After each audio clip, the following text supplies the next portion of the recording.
Mga kasubaybay, ang ating pagtatalakayin ngayon ay tungkol sa walang kontrol na pagtaas ng gasolina ngayon sa ating bansa. Alam niyo mga kasubaybay, kung ating tatanawin o babalikan natin ang panahon ng Marcos Sr., 80s, ang presyo ng gasolina, 5 pesos, 1 litro. At nung panahon na ang dating Pangulo ay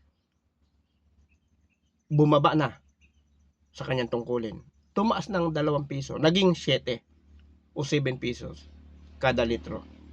Noon, bagamat hindi ko ikinukumpara ang kalagayan noon at sa kalagayan natin ngayon, totoong malaki ang itinaas ngayon. Pero hindi na makatuwiran. Alam niyo mga kasubaybay, bakit walang magawang paraan dito ang ating gobyerno? Samantalang sinabi na ng ating Pangulo na 40 or 60 days pa bago tumaas ang presyo ng gasolina sapagkat sapat pa ang stock ng ating bansa. Kababalita pa lang na posibleng tataas Alam nyo, kahit saan ka pumuntang gasolinahan, ang laki agad ng itinaas. Inabuso agad nila ang pagtataas. Bakit hindi kayang kontrolin yan ng ating gobyerno? Alam niyo, sa totoo lang, kung pag-iisipang mabuti ng ating gobyerno yung pagkontrol, sabihin na lang nila hindi na makakontrol, sa lawak din naman ng Pilipinas at napakaraming dako ang mga lumalabag sa batas ng ating gobyerno tungkol sa pagtataas ng presyo ng gasolina. Kung pag-iisipang mabuti ng ating gobyerno, napaka-alwan para ma-monitor nila. Dahil yun sinasabi, hindi nila ma-monitor. Bakit hindi nila ma-monitor? Ayaw nilang gawin. Kung talagang sila ay sincero sa pagkontrol, sa pag-monitor, sa pagbibenta ng gasolina, napakadali ng paraan. Sabi nga sa tingin ng inyong kasubaybay, gamitin lang nila ang by municipal, bawat nasasakupan ng munisipyo, monitor lahat para makontrol nila. Siguro iniisip nila ang magmumonitor lang sa sentro lang, o Malacanang lang, o Senado lang. Ba't hindi nyo gamitin ang bawat munisipyo, bawat probinsya, para ma-monitor, makontrol ang pagtataas ng presyo ng gasolina? Hindi, natutulog lang naman kayo Dahil kahit kitang-kita ninyo na inaabuso ang taong bayan, wala kayong ginagawa. Anong ginagawa nyo? Katulad ng nakikita natin, ipagtanggol yung tunay na mga magnanakaw. Na yan ang nangyayari ngayon. Sa ibang panahon natin, sa ibang pagkakataon natin tatalakayin muli na naman yan. Hindi ako magsasawang subaybayan yung nangyayari yan sa Senado. At ito'y karapatan ng bawat Pilipino na magbigay ng kanilang reaksyon o kuro-kuro sa mga nakikitang sistema ng ating gobyerno. Karapatan yun. At yung karapatan na yun ay ginagamit lamang ng inyong kasubaybay. Ngayon, balikan natin. Itong sa presyo ng gasolina, alam niyo mga kasubaybay, ang inyong kasubaybay ay 2007 nandidiyan ang inyong kasubaybay sa Doha, Qatar. Nang inyong kasubaybay, naging maintenance. Diyan sa, kung tawagin niya one of the biggest refinery in the world.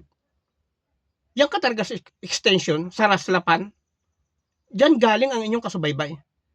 Alam niyo nung panahon yan, 2007 ang presyo ng gasolina sa Qatar, 60 cents, 60 centavos pera nila, 1 litro. Kung ating kukwentahin sa presyo, yung value ng kanilang real sa value ng Pilipinas noon, 12 pesos lang. Tumaas man yun hanggang 14. Yung 1 real, sabihin na natin sa batas tayo, 14 pesos. Kaya sabihin na rin natin na 1 real yung presyo ng kanilang gasolina, dito sa atin, pumapatak lang na 14 pesos. 1 litro. At hanggang ngayon naman yung estimate niya ng inyong kasubaybay na 1 real kada litro sa, alam mo, sa panahon ngayon, 2026. At yung palitan dito sa atin, hindi ganun dapat tumaas ang gasolina.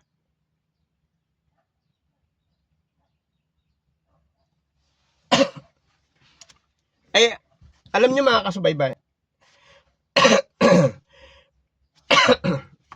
sulit na at yan lalamunan ng inyong kasubaybay dahil sa agang-aga nitong ating tinatalakay na talaga namang nakakapangati ng lalamunan yung mga pinagagawa niyang mga nasa industriya ng gasolina na yan. Alam niyo mga kasubaybay, kitang-kita natin lahat, hindi lamang ng inyong kasubaybay, kitang-kita natin lahat kung papaano inaabuso ng mga kumpanya na nagbebenta ng gasolina ang sambayanan. Kung bakit itong mga nasa gobyerno walang ginagawa, natutulog sila sa kabila ng pang-aabuso ng mga company na yan. Ano pang ginagawa nyo dyan? Kayo ang pag-asa sana o inaasahan ng taong bayan. Alam niyo mga kasubaybay, nung panahon ng Marcos Sr., 1980s yun ang presyo ng gasolina, 5 piso kada litro. Sabagay, mababa pa naman ang palitan ng dolyar noon.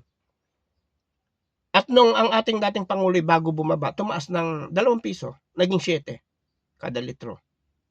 Huwag natin puntahan yon dahil ibang panahon ngayon, iba yung panahon noon. Pero nakikita ng inyong kasubaybay at ng sambayanan na sobra talagang nandoon yung pang-aabuso nila sa taong bayan dahil aanunsyo lang ng ating presidente na 40 days or 60 days pa bago posibleng tumaas ang presyo ng gasolina, ihanip naman. Kinabukasan, kita ninyo sa mga gasolinahan, tumaas agad. Bakit hindi yan mabantayan? Bakit hindi sila parusahan? Malinaw yan na paglabag. Na alam nyo, pati itong mga gumagawa ng batas, mga nagbabantay dyan sa gobyerno.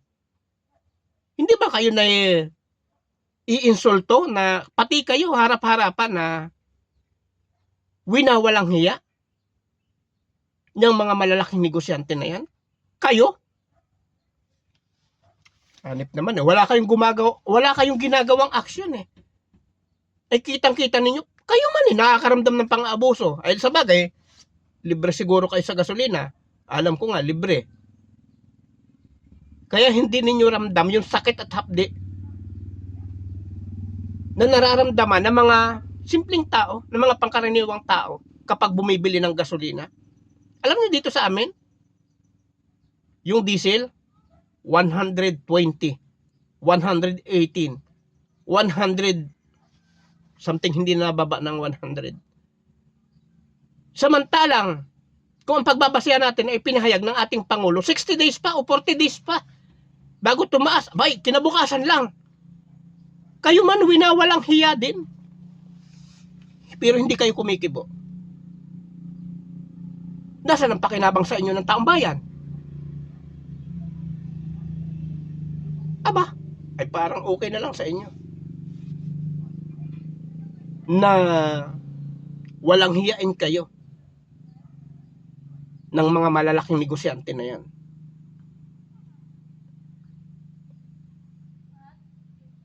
Alam niyo mga kasubaybay,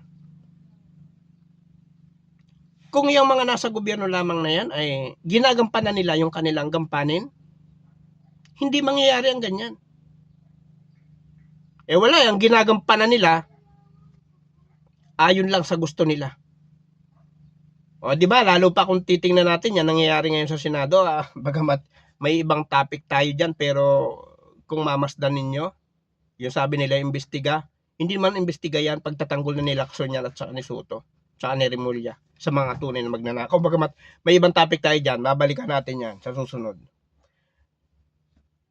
Bueno, yan ang munting reaksyon ng inyong kasubaybay na tungkol sa pagtaas ng gasolina. Nung panahon kasi na yon, mayroon tayong pang tapat yan sa mga private company na yan, ang gasolina, yung Shell at saka yung Caltex. Hindi ba ang petrol ay sa atin? Bakit hindi gawin na ngayon ng gobyerno na yun na ang tamang panahon? Nakunin na ng gobyerno, bawiin na ang dating pag-ari ng gobyerno na yung petrol para may panapat sa mga private na yan. Para makontrol ang presyo ng gasolina. Eh, hindi eh. Walang ginagawa. Okay muli mga kasubaybay, sa susunod na pagkakataon nating ipagpapatuloy, may part 2 tayo niyan kasi napapahaba ang video ng inyong kasubaybay. Muli, bye-bye.